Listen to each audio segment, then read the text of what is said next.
வணக்கம் வந்தனம் நமஸ்தே நமஸ்கார் எல்லாருக்கும் இனிய காலை வணக்கம் மக்களே. நான் உங்கள் Sanju. Welcome to Sanju current affairs. இன்னைக்கு இந்த வீடியோவில் நம்ம என்ன பார்க்க போறோம் அப்படின்னா அக்டோபர் 7ஆம் தேதியுடைய கரண்ட் அஃபேர்ஸ் தான் மக்களே பார்க்க போறோம். எல்லாருக்கும் ஹாப்பி மார்னிங்.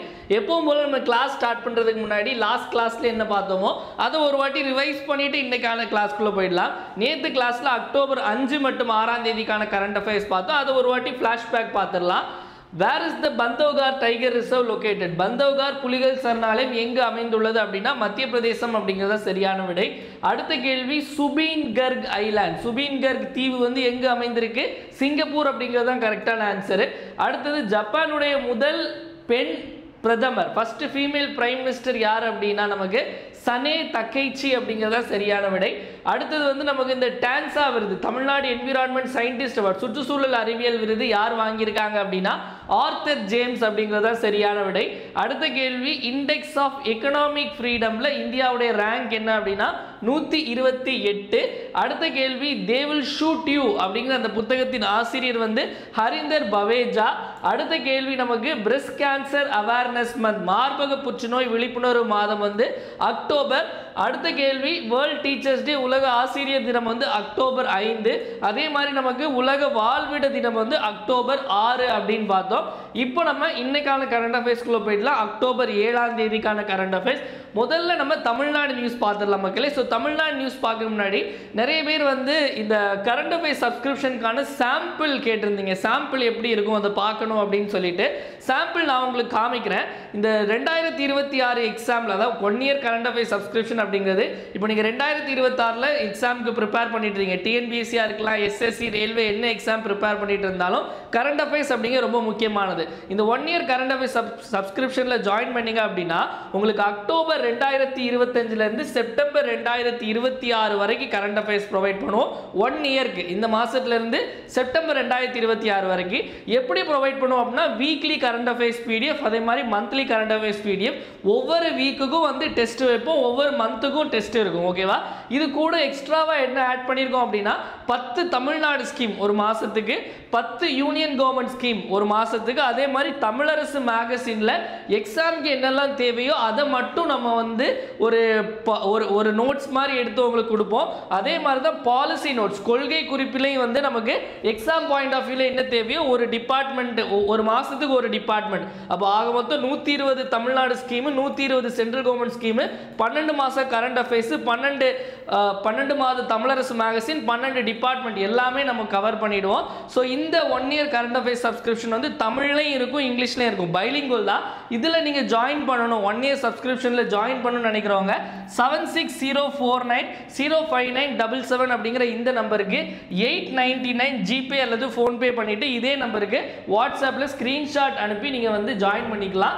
ஸோ இதில் பார்த்தீங்க அப்படின்னா இந்த சாம்பிள் நிறைய பேர் கேட்டிருந்தீங்க. இது வந்து நம்ம last year current affairs subscription provide பண்ணியிருந்தோம், அதுக்கான சாம்பிள், ஜனவரி ஃபர்ஸ்ட் வீக்கான சாம்பிள். ஸோ இப்போ எப்படி இருக்கும் அப்படின்னா நம்ம இந்த மாதிரி தான் இருக்கும். நமக்கு கிளாஸில் நம்ம எடுத்த கண்டென்ட்டு, கிளாஸில் சொல்கிற எக்ஸ்ட்ரா பாயிண்ட்ஸு, இன்னும் நிறைய எக்ஸ்ட்ரா கண்டென்ட் போட்டு தான் இந்த மெட்டீரியல் ரெடி பண்ணியிருப்போம். இப்படி தமிழ்நாடு, நேஷ்னல், இன்டர்நேஷ்னல் அப்படின்னு இல்லை இம்பார்ட்டன்ட் எல்லாமே நம்ம ரெட்டில் ஹைலைட் பண்ணியிருப்போம். இது வந்து நமக்கு இப்படி ஒரு பிடிஎஃப் வரும். ஓகேவா? ஸோ இது வந்து இன்டர்நேஷ்னல், நேஷ்னல் எல்லாமே இருக்கும். இதில் ஃபஸ்ட்டு இங்கிலீஷில் இருக்கும், கீழே வந்து நமக்கு வந்து தமிழ்லையும் இருக்கும். ஒரே பிடிஎஃப்ல இங்கிலீஷ் தமிழ் இருக்கும். அடுத்து டெஸ்ட் பாருங்களேன். டெஸ்ட் வந்து எப்படி இருக்கும் அப்படின்னா மொத்தம் 25 கொஸ்டின் ஒரு வாரத்துக்கு. கேள்விகள் எல்லாமே உங்களுக்கு இந்த மாதிரி தான் இருக்கும். அதாவது ஸ்டேட்மெண்ட் வைஸ் கேள்விகள், அதே மாதிரி வந்து மேட்ச் த ஃபாலோயிங், நெக்ஸ்ட் பார்த்தீங்க அப்படின்னா சரியான இணையை தேர்ந்தெடுக்க, சூஸ் த கரெக்ட் பேர்ஸ், இந்த மாதிரி தான் எல்லாமே உங்களுக்கான கேள்விகள் இருக்கும். இதுக்கு எக்ஸ்பிளனேஷனும் நம்ம கீழே கொடுத்துருப்போம். ஸோ யாரெல்லாம் வந்து இன்ட்ரெஸ்டடோ நீங்கள் வந்து இதில் ஜாயின் பண்ணிக்கலாம். இப்போ நம்ம கிளாஸ்க்குள்ளே போயிடலாம். ஓகேவா? ஸோ முதல்ல பார்த்தீங்க அப்படின்னா தமிழ்நாடு நியூஸில் எடுத்த உடனே யார் வராரு? ஸோ வந்து நம்மளோட டெப்டி சிஎம் இப்போ எங்கே இருக்காருன்னா தமிழ்நாட்டில் இல்லை, அவர் துபாயில் இருக்கார். ஓகேவா? துபாய் ட்ரிப்பில் இருக்கார். அவர் நம்ம டெபுட்டி சிஎம்ஐ தாண்டி முதல்ல அவர் என்னவா இருந்தார்? அவர் வந்து விளையாட்டுத்துறை அமைச்சர். இப்போவும் விளையாட்டுத்துறை அமைச்சர் தான். விளையாட்டுத்துறை சார்ந்த ஒரு செய்தியை தான் நம்ம வந்து பார்க்க போகிறோம். என்ன அப்படின்னா which state is set to launch first sports tech incubation centre, முதல் விளையாட்டு தொழில்நுட்ப மையம் எந்த மாநிலத்தில் அமைய உள்ளது அப்படின்னு பார்த்தீங்க அப்படின்னா நம்ம தமிழ்நாட்டில் தான். ஓகேவா? ஸோ இது என்ன சம்பவம் அப்படின்னு பார்த்தீங்க அப்படின்னா, அதாவது Tamil Nadu global start up summit, அதாவது தமிழ்நாட்டில் வந்து ஒரு சர்வதேச அளவிலான ஸ்டார்ட் அப் மாநாடு அப்படிங்கிறது நடைபெற போகுது. ஓகேவா, அதாவது தமிழ்நாட்டில் வந்து சர்வதேச ஸ்டார்ட் அப் மாநாடு. ஸ்டார்ட் அப் அப்படின்னா என்னது? ஸ்டார்ட் அப் அப்படின்னா புத்தாக்க தொழில் மாநாடு அப்படின்னு கூட எடுத்துக்கலாம். எப்போ நடக்க போகுது அப்படின்னு பார்த்தீங்க அப்படின்னா அக்டோபர் 9ஆம் தேதி. இன்னைக்கு 7ஆம் தேதியா, 4ஆம் தேதி நடக்க போகுது. எங்கே வச்சு நடைபெற போகுது அப்படின்னா கோவை. ஸோ அங்கே தான் வந்து இதற்கான அக்ரிமெண்ட் வந்து சைன் பண்ண போகிறாங்க. அதாவது நம்மளுடைய தமிழ்நாடு கவர்மெண்ட்டும், அதாவது ஜெர்மனியில் உள்ள ஃபுட்பால் டீம், அந்த ஃபுட்பால் டீமுடைய பெயர் வந்து பொருஷியா டார்ட்மண்ட் அப்படிங்கிற இந்த டீம் கூட நம்ம தமிழ்நாடு கவர்மெண்ட் வந்து ஒரு புரிந்துணர்வு ஒப்பந்தம் சைன் பண்ணி இந்த தொழில்நுட்ப மையம், இந்த விளையாட்டு தொழில்நுட்ப மையத்தை வந்து தமிழ்நாட்டுக்கு கொண்டு வர போகிறாங்க. தமிழ்நாட்டில் எங்கே அப்படிங்கிறது நமக்கு வந்து அவங்க வந்து இந்த அக்ரிமெண்ட் சைன் பண்ணதுக்கு அப்புறம் தான் தெரியும். ஸோ எந்த டீம்னு பார்த்துக்கோங்க, ஜெர்மனி ஃபுட்பால் டீமு. அதே மாதிரி உங்களுக்கு வந்து தமிழ்நாடு சர்வதேச ஸ்டார்ட் அப் மாநாடு எங்கே நடைபெற போகுது அப்படின்னு கேட்டாலும் கோயம்புத்தூர். ஓகேவா, கோயம்புத்தூர் நடைபெற போது அதில் நிறைய புரிந்துணர்வு ஒப்பந்தங்கள் கையெழுத்தாக இருக்கிறது. நம்மளுடைய முதல்வரே போறார். ஓகேவா, அடுத்து போயிடலாமா? நெக்ஸ்ட் பார்த்தீங்க அப்படின்னா நேஷனல் நியூஸில் பார்த்தீங்க அப்படின்னா முதல்வர் வராருன்னு பார்த்தாச்சு, டெபுட்டி சிஎம் ஃபோட்டோவை போட்டு காமிச்சாச்சு. நம்ம பிரதமரை பார்க்கல எப்படி? ஸோ பிரதமரை பற்றி பார்த்துடலாம். பிரதமர் வந்து ஒரு ஸ்கீம் ஆரம்பித்தார், அதை பற்றி நம்ம வந்து டீட்டெயிலாக பார்க்கலாம். பிஎம் சேது அப்படிங்கிற ஸ்கீம். சேதுன்னொடனே வந்து அந்த விக்ரம் சேது, அந்த சேது இல்லை இது. பிஎம் சேது ஸ்கீம் திட்டத்தை அறிமுகப்படுத்தியவர் யார் தொடங்கி வச்சது அப்படின்னா நரேந்திர மோடி அவர்கள். சேது அப்படின்னா என்ன அப்படின்னா, ஸோ பிஎம் அப்படின்னா பிரதான் மந்திரி. ஓகேவா, ஸோ பிஎம் அப்படின்னா வந்து பிரதான் மந்திரின்னு எழுதலாம், இல்லை பிரைம் மினிஸ்டர்னு எழுதலாம், இந்த மாதிரி என்ன வேணாலும் போடலாம். ஓகேவா, ஸோ இதில் வந்து இந்த full form, Sethu full form என்ன அப்படின்னா ஸ்கில்லிங், அதாவது ஸ்கில்லிங் அண்ட் எம்ப்ளாயபிலிட்டி,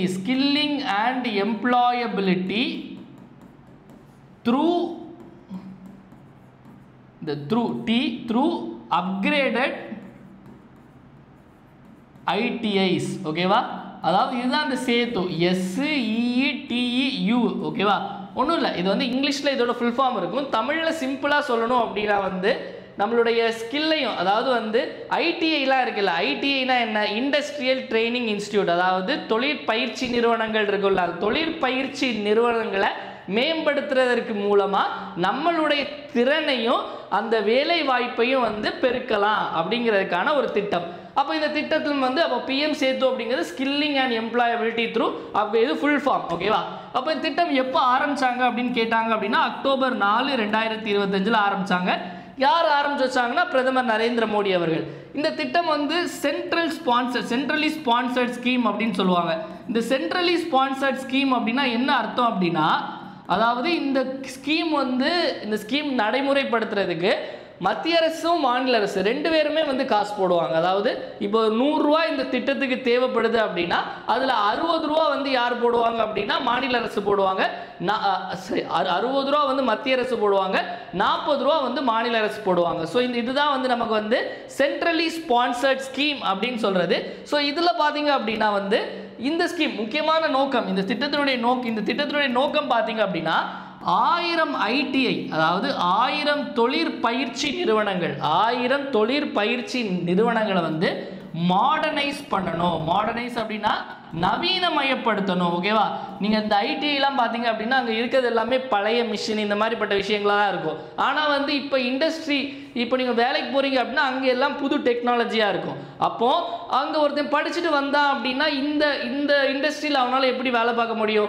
ஒழுங்காக வேலை பார்க்க முடியாது. அங்கே அவனுக்கு இந்த எல்லாமே புதுசாக இருக்கும். அதனால் அங்கே படிக்கக்கூடிய இடத்துல தொழிற்பயிற்சி நிறுவனத்தையே வந்து இப்போ வந்து இண்டஸ்ட்ரிக்கு, இப்போ உள்ள தொழிற்சாலைகளுக்கு தேவைப்படுற மாதிரி அந்த இது எல்லாத்தையும் மாடர்னைஸ் பண்ணணும், நவீனமயப்படுத்தணும் அப்படிங்கிறதுக்கான திட்டம் தான் வந்து இந்த பிஎம் சேது அப்படிங்கிற திட்டம்.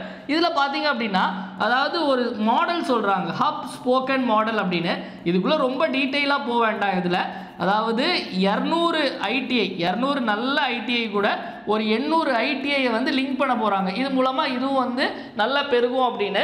அதே மாதிரி இதுக்கு வந்து யார் சப்போர்ட் பண்ணுறாங்க, ஃபண்டிங் வந்து யார் பண்ணுறாங்க அப்படின்னா வேர்ல்ட் பேங்க், அதாவது வேர்ல்ட் பேங்க் உலக வங்கி மற்றும் ஆசிய வளர்ச்சி வங்கி ஏசியன் டெவலப்மெண்ட் பேங்க், வேர்ல்ட் பேங்க்கும் ஏசியன் டெவலப்மெண்ட் பேங்க்கும் வந்து இந்த ஸ்கீமுக்காக ஃபண்ட் பண்ணுறாங்க. இது எல்லாமே ரொம்ப ரொம்ப முக்கியமானது, நோட் பண்ணிக்கோங்க. ஓகேவா? அதே மாதிரி அதாவது ஏன் இவங்க 2 பேரும் ஃபண்ட் பண்ணுறாங்க அப்படின்னா இந்த திட்டத்தினுடைய இன்வெஸ்ட்மெண்ட் பார்த்தீங்க அப்படின்னா கிட்டத்தட்ட 60,000 கோடி, 60,000 கோடிக்கான திட்டம் தான் இந்த PM சேது அப்படிங்கிற திட்டம். கிளியராக புரிஞ்சுதா?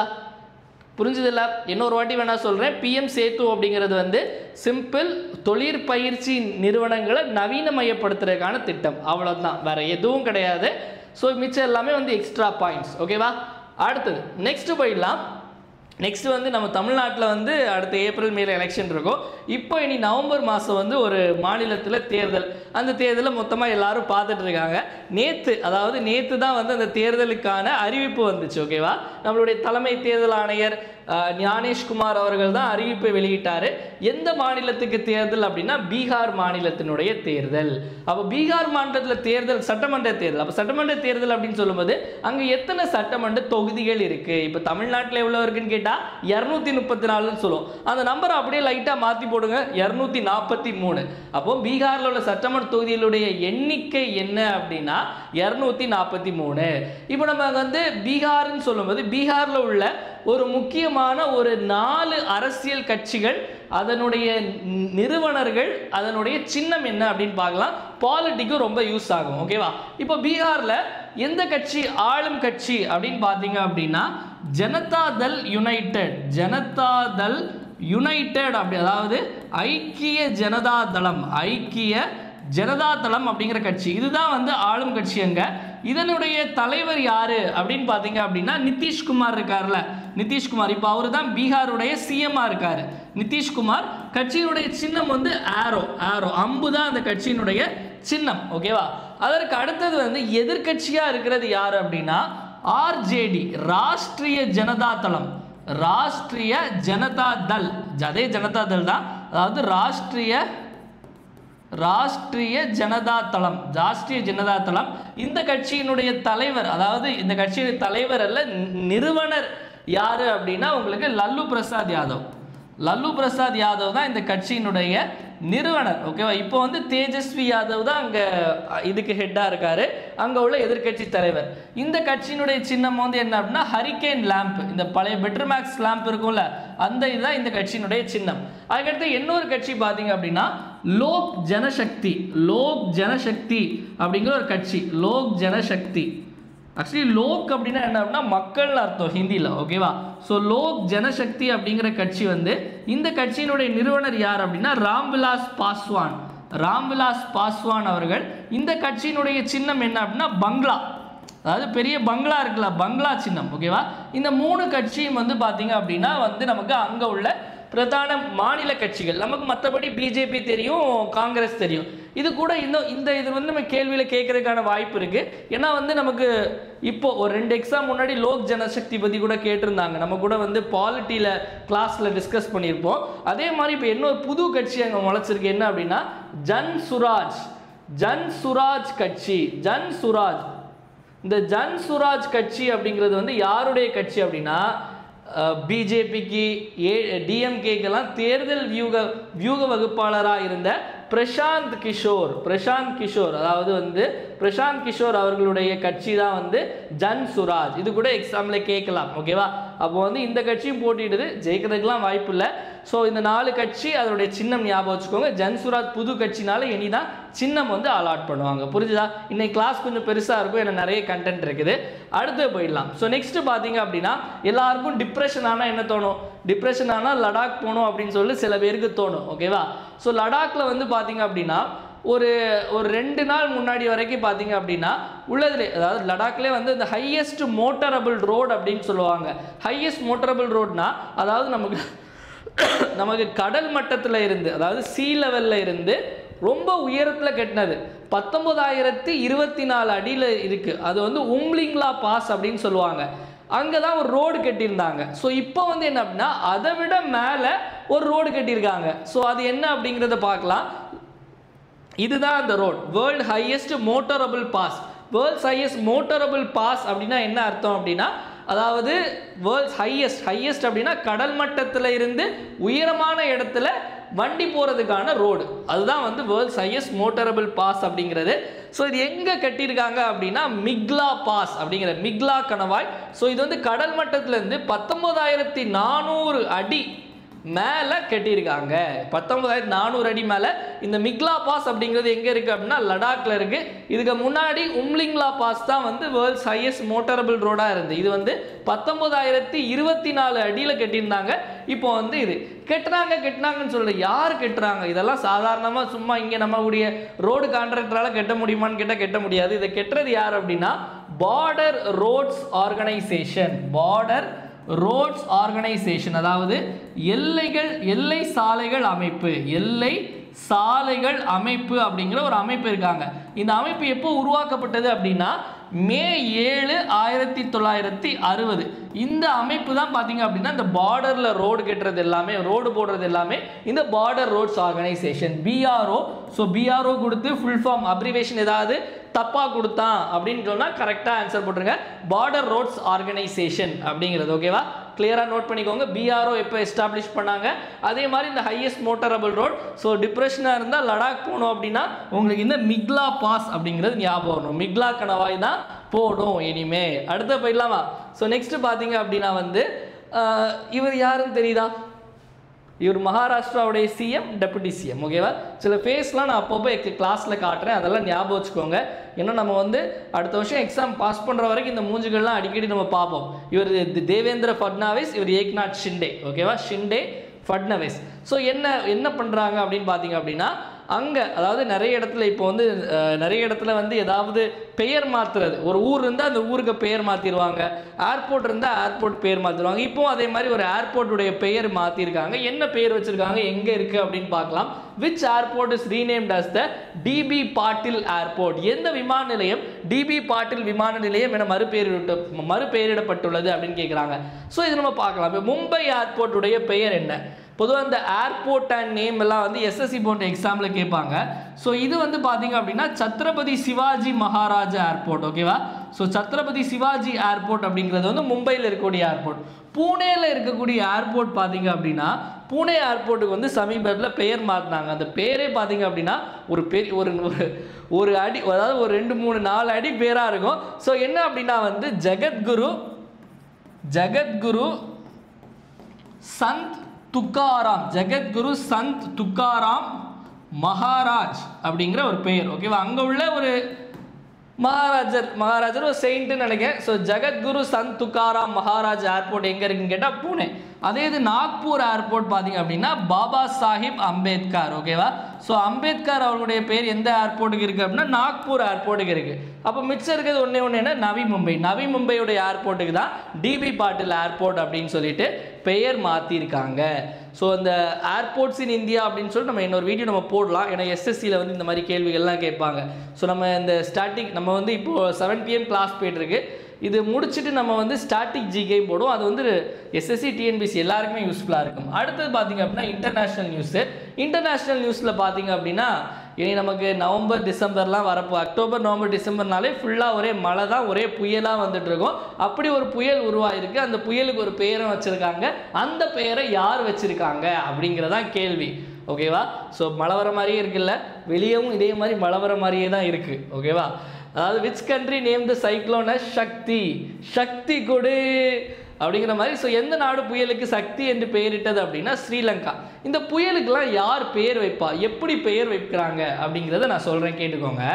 அதாவது உலக வானிலை அமைப்பு அப்படின்னு ஒன்று இருக்குது. உலக வானிலை அமைப்பு அப்படின்னு அதாவது இங்கிலீஷில் வந்து வேர்ல்டு மெட்ரோலஜிக்கல் ஆர்கனைசேஷன் அப்படின்னு ஒரு அமைப்பு, WMO. இந்த அமைப்பும் இது கூட எஸ்கேப் அப்படிங்கிற ஒரு பேனல் இருக்குது. இந்த WMOவும் எஸ்கேப்பும் சேர்ந்து என்ன அப்படின்னா நம்மளுடைய பே ஆஃப் பெங்கால் இருக்குல்ல, வங்காள விரிகுடாலையும் அரேபியன் சீலையும் உருவாகக்கூடிய புயல்களுக்கெல்லாம், அதாவது இந்த டிராபிக்கல் சைக்ளோன் வெப்பமண்டல புயல்களுக்கெல்லாம் பெயரிடணும் அப்படின்னு சொல்லிட்டு முடிவு பண்ணாங்க. எப்போ முடிவு பண்ணாங்க அப்படின்னா 2000 ஆண்டில் முடிவு பண்ணாங்க. அடுத்து 2004 பெயர் வைக்க ஆரம்பிச்சாங்க. இதில் வந்து மொத்தம் 8 நாடுகள் இருந்தாங்க. 8 நாடுகள் இருந்தாங்க. இந்த 8 நாடுகளில் இந்தியாவும் ஒரு நாடு. அப்போ 8 நாடுகளும் ஆளுக்கு 8 பேரை சொன்னாங்க. அப்போ மொத்தம் 64 பேர் இருந்து. அதற்கு அடுத்தது இந்த குரூப்பில் 2018 கூட ஒரு 5 நாடுகள் சேர்றாங்க. அப்போ 8 + 5 13. இந்த 13 நாடுகளும் ஒரு 13 பேரை கொடுக்குறாங்க. அப்போது 169 புயல் பேர் இருக்குது. அதாவது இப்போ வந்து டேப்ல காலம் மாதிரி இருக்கும். இந்த 13 நாடுகள் இருக்கும், பெயர் ஒன்று இப்படி இப்படி போட்டிருப்பாங்க. ஓகேவா? அப்போ இந்த ஆர்டரில் ஒவ்வொரு புயலாக வரும்போது ஒவ்வொரு பேராக வச்சுட்டு இருப்பாங்க. அப்படி இந்த ஆர்டரில் வந்து அப்போ இந்தியாவும் 13 பேர் கொடுத்துருப்பாங்க. அப்போ இப்போ வந்து அந்த ஆர்டரில் வந்து சக்தி அப்படிங்கிறது இருக்குது. சக்தி அப்படிங்கிற பேர் வந்து யார் வச்சாங்க அப்படின்னா இலங்கை. இந்த புயல் வந்து அரேபிய கடலில், ஸோ அரபிக்கடலில் வந்து உருவாகக்கூடிய ஒரு ட்ராபிக்கல் சைக்ளோன், வெப்பமண்டல புயல். ஓகேவா? ஸோ நமக்கு புயல் அப்படின்னு சொன்னோடனே நம்ம டிஎன்பிசி பொறுத்த வரைக்கும் ஒரு கேள்வி எப்போவுமே, அதாவது கேள்வி இதுக்கு முன்னாடி கேட்டிருக்காங்க, இனிமேல் கேட்கறதுக்கான வாய்ப்பு இருக்குது. அதாவது நம்ம தமிழ்நாட்டை அட்டாக் பண்ண புயல். ஓகேவா? அதாவது 2016 பார்த்தீங்க அப்படின்னா வர்தா புயல். ஓகேவா? 2016 வர்தா, 2017 வந்து ஒக்கி அப்படிங்கிற புயல். அதுக்கடுத்தது 2018 வந்து கஜா வராண்டா அப்படிங்கிற கஜா. 2023 வந்து மிச்சோங் அப்படிங்கிற ஒரு புயல். அது 2024 வந்து ஃபென்கல் அப்படிங்கிற ஒரு புயல். ஓகேவா? ஃபென்கல் அப்படிங்கிற ஒரு புயல். ஆக்சுவலி இந்த 2010 வர்தா ஒக்கி ரெண்டுத்துலேயுமே மாட்டினேன். ரெண்டுத்துலேயுமே வந்து இங்கே காலேஜ் படிச்சுட்டு இருந்தேன். ரெண்டுத்துலேயுமே மாட்டினேன். வர்தா அதாவது இதில் ஏதோ ஒரு புயல் டைமில் தான், அதாவது இங்கே இதே வீடு தான், சைடில் ஃபுல்லாக பார்த்தீங்க அப்படின்னா அந்த ஜன்னல் வழியாக தண்ணி உள்ளே வருது. உட்காந்து வந்து அதுலேருந்து தண்ணியை பிடிச்சி ஊற்றுறதான் வேலை. 9வது மாடி இத்தனைக்கும் அந்த காற்றோட டைரக்ஷன் இப்படி அடிச்சனால பயங்கரமாக ஒரு மாதிரி ரொம்ப இதாகிடுச்சு. அதுக்கெல்லாம் போக வேண்டாம். சரி, ஓகே, இதெல்லாம் நோட் பண்ணிக்கோங்க. எந்த வருஷம் எந்த புயலுக்கு பேர் வைக்கிறது எப்படின்னு பார்த்தாச்சு. ஏன் புயலுக்கு பேர் வைக்கணும்னா, அதாவது அதாவது புயல் பற்றி தெரிஞ்சுக்கணும்ல, அதனால் ஒவ்வொரு புயலுக்கு பேர் வைக்கிறாங்க. இந்த புயல் சக்தி புயல் அப்படிங்கிறது நம்ம தமிழ்நாடை தாக்குமான்னு கேட்டால் தமிழ்நாடை தாக்காது, குஜராத் தான் தாக்க போகுது. அதாவது மகாராஷ்டிராவை தாக்குன்னு மாதிரி சொல்லிட்டு இருந்தாங்க. அப்படியே லைட்டாக சைட் போய் குஜராத் போகுது அப்படின்னு சொல்லியிருக்காங்க. தெரியல எதை தாக்குதுன்னு, யாருக்கும் பெரிய பாதிப்பு இல்லாமல் இருந்தால் நல்லது. ஸோ இதை ஞாபகம் வச்சுக்கோங்க. அடுத்தது பார்த்தீங்க அப்படின்னா அவார்ட். ஸோ அவார்டில் வந்து முக்கியமான அவார்ட் மெடிசின் அல்லது ஃபிசியாலஜிக்கான நோபல் பரிசு 2025க்கானது இவங்க 3 பேருக்கும் கிடச்சிருக்கு. உள்ளே போய் பார்க்கலாம் டீட்டெயிலாட்டு. உங்களுக்கு நான் நோபல் ப்ரைஸ் வந்து இந்த ஒரு வாரம் முடிஞ்சிடும். அதாவது நோபல் ப்ரைஸ் வந்து இனிமேல் டெய்லி ஒவ்வொரு நோபல் ப்ரைஸாக அனௌன்ஸ் பண்ண ஆரம்பிச்சிருவாங்க.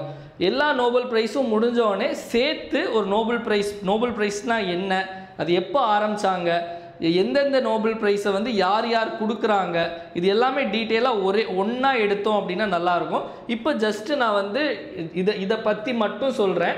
இதில் ஃபுல்லாக டீட்டெயிலாக நான் உள்ளே போகல. அது மொத்தமாக சேர்த்து படிக்கும்போது நம்ம கம்பேர் பண்ணி படிக்கும்போது ஈஸியாக இருக்கும். ஓகேவா? ஸோ நோபல் ப்ரைஸுக்கு நான் தனியாகவே ஒரு கிளாஸ் எடுக்கிறேன். லாஸ்ட் டைமும் நம்ம இந்த மாதிரி தான் பண்ணோம். தனியாக ஒரு PDF கூட நம்ம குரூப்பில் ஷேர் பண்ணியிருந்தோம். அதே மாதிரி இந்த வாட்டியும் நோபல் ப்ரைஸ்னால் என்ன, இந்தியாவிலேருந்து யாரெல்லாம் வந்து நோபல் ப்ரைஸ் வாங்கியிருக்காங்க, எந்த வருஷம் வாங்கியிருக்காங்க, எதுக்காக வாங்கியிருக்காங்க, இப்போது இந்த வருஷம் வாங்கினவங்க யாரெல்லாம், இந்த வருஷம் கேட்கும்போது அவன் வந்து போன வருஷத்தோட கொஸ்டினும் கேட்பான் டிஎன்பிசி. அவன் அப்படிப்பட்ட ஒரு மாதிரிப்பட்ட ஒரு மண்டக்கோளாறு பிடிச்சவன். அதனால் வந்து போன வருஷத்துக்கு உள்ளதையும் கொடுத்து நான் வந்து டீட்டெயிலாக நான் அவனுக்கு கொடுக்குறேன். இப்போ உள்ளது மட்டும் பார்க்கலாம். மெடிசின் அல்லது ஃபிசியாலஜியில் வந்து நோபல் பரிசு வாங்கினது யார் அப்படின்னு பார்த்தீங்க அப்படின்னா இவங்க 3 பேரும் வாங்கியிருக்காங்க. மேரி ஃப்ரெட் ராம்ஸ்டெல், ஷிமோன் சக்காகுச்சி. ஓகேவா? அதாவது இந்த பேர் வைக்கிறதுக்கு இந்த பேர் வந்து 3 நமக்கு வந்து கொஞ்சம் வாயில நுழையிற கஷ்டமாக இருக்கும். அதனால் ஒரு சின்ன ஷார்ட்கட் நம்ம ஞாபகம் வச்சுக்கலாம். அதாவது மேரி பிரெட்டு தின்னுட்டு சீ அப்படின்னு சொல்லிட்டான். மேரி வந்து பிரெட்டு தின்னுட்டு சீ அப்படின்னு சொல்லிட்டான். அப்போ மேரி பிரெட்டு சீ. அப்போ மேரி பிரன்கோ, பிரெட்டு ஃப்ரெட் ஆக்கிடலாம், ஃப்ரெட்டு ராம்ஸ்டெல், சீ அப்படிங்கிறது ஷிமோன் சக்காகுச்சி. இவங்க 2 பேரும் அமெரிக்காவில் உள்ளவங்க, இவர் வந்து ஜப்பானில் உள்ளவர். ஓகேவா? எதற்காக கொடுத்தாங்க அப்படிங்கிற கேள்வி வந்து கேட்பாங்க. எதற்காக அப்படின்னா பெரிஃபரல் இம்யூனல்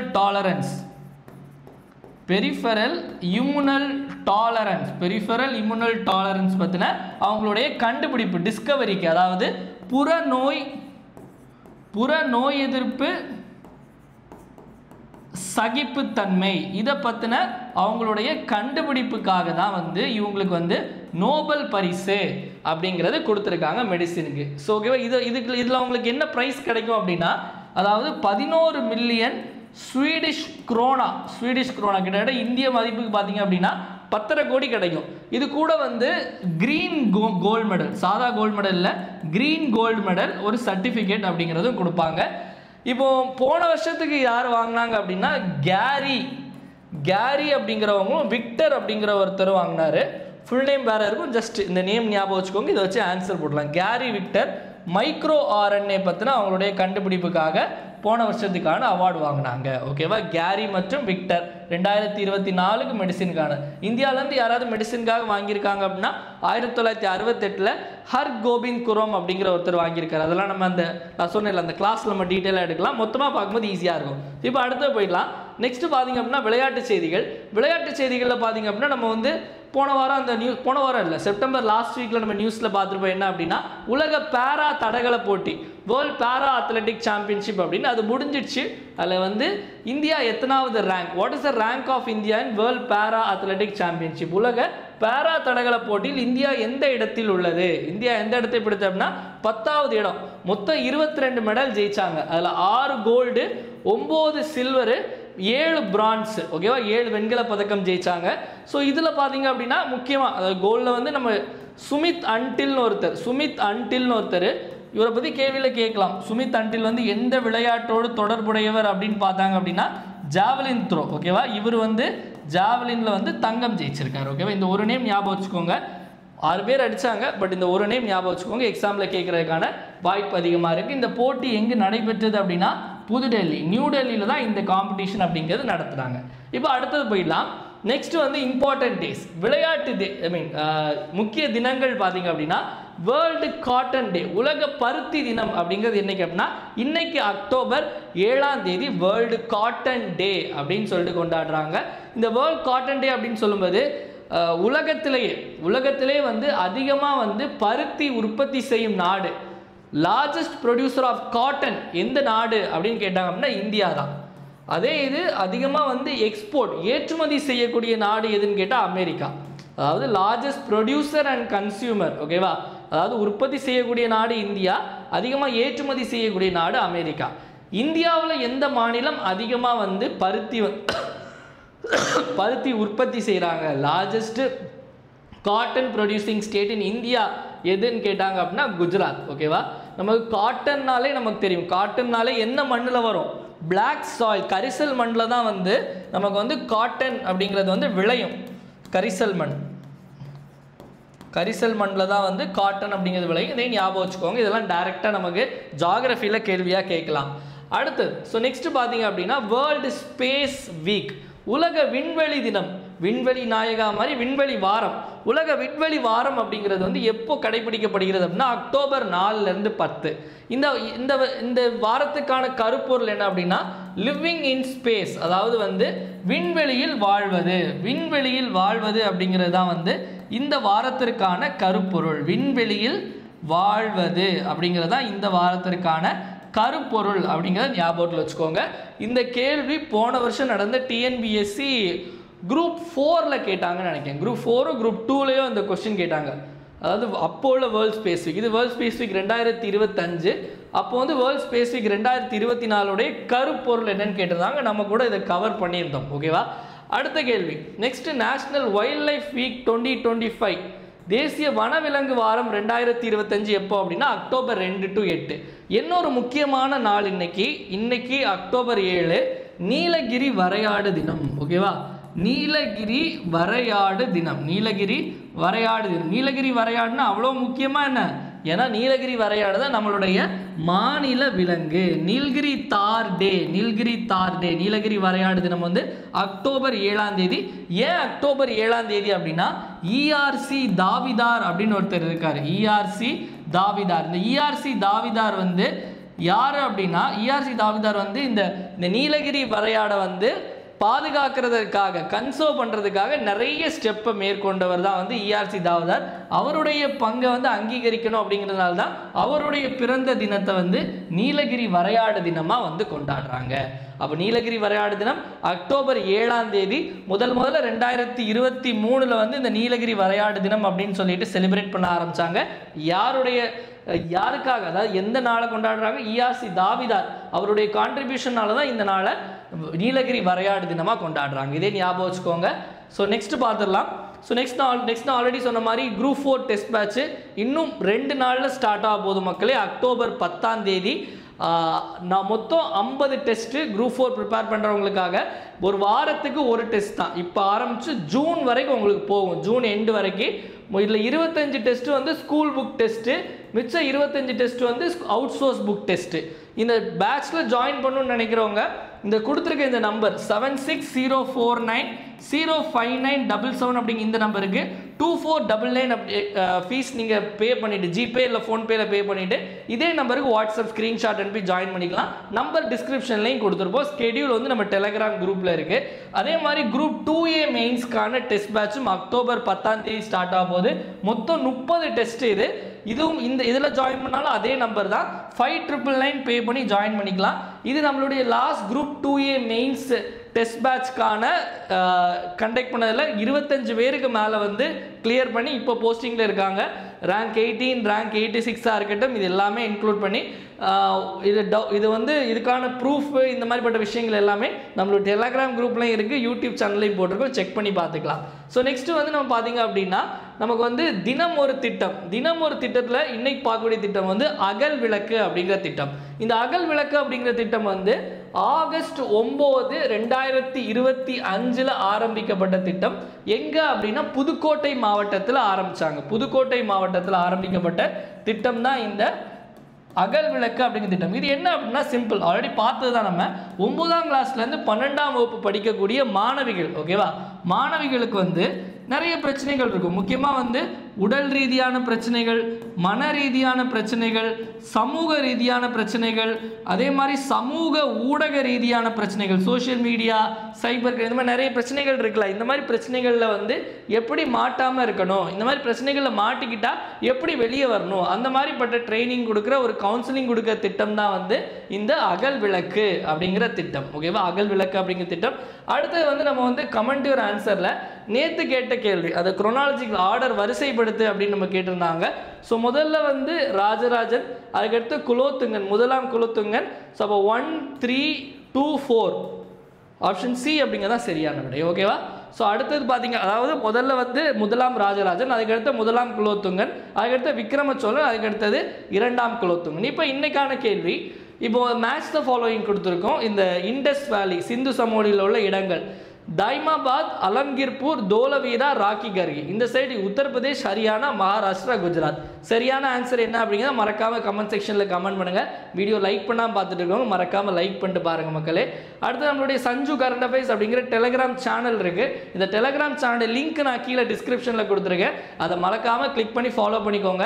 நம்ம டெலகிராம் சேனல் இல்லை, நீங்கள் டெலகிராமில் போய் சஞ்சு கரண்ட் அஃபேர்ஸ்ன்னு டைப் பண்ணாலுமே வந்துடும். இதில் நம்ம வந்து டெய்லி கரண்ட் அஃபேர்ஸ் குவிஸ் போடுவோம். ப்ரீவியஸ் இயர் கொஸ்டினுக்கான ஃப்ரீ டெஸ்ட் பேட்ச் போயிட்டு இருக்கு, அதுவும் அட்டன் பண்ணிக்கலாம். Dinamani news paper cutting, Hindu news paper கட்டிங்காக இருக்கட்டும், எக்ஸாமுக்கு தேவையான நிறைய விஷயங்கள் இதில் நம்ம அப்டேட் பண்ணுவோம். மறக்காமல் ஃபாலோ பண்ணிக்கோங்க. நெக்ஸ்ட் வந்து இவ்வளோ நேரம் நிறைய விஷயங்கள் பார்த்தோம். ஒரு டைம் எல்லாத்தையும் ரிப்பீட் பார்த்துடலாம். என் கூட சேர்ந்து நீங்களும் ஆன்சர் போடுங்க.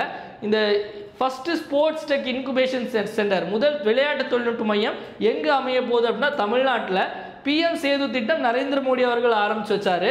இந்த பீகாரில் மொத்தம் எத்தனை அசம்பிளி சீட்ஸ் இருக்குது அப்படின்னா 243. அடுத்த கேள்வி வந்து வேர்ல்ட்ஸ் ஹையஸ்ட் மோட்டரபிள் ரோடு, உலகின் மிக உயரமான வாகன போக்குவரத்து சாலை எங்கே அமைந்திருக்கு அப்படின்னா மிக்லா பாஸ், லடாக்ல. அடுத்த கேள்வி DB பாட்டில் ஏர்போர்ட் வந்து நவி மும்பை ஏர்போர்ட் தான் பேர் மாற்றிருக்காங்க. சக்தி அப்படின்னு புயலுக்கு பேர் வச்சது ஸ்ரீலங்கா. அடுத்தது நோபல் பிரைஸ் 2025 மெடிசனுக்காக வாங்கினது வந்து இவங்க எல்லாருமே வாங்கியிருக்காங்க.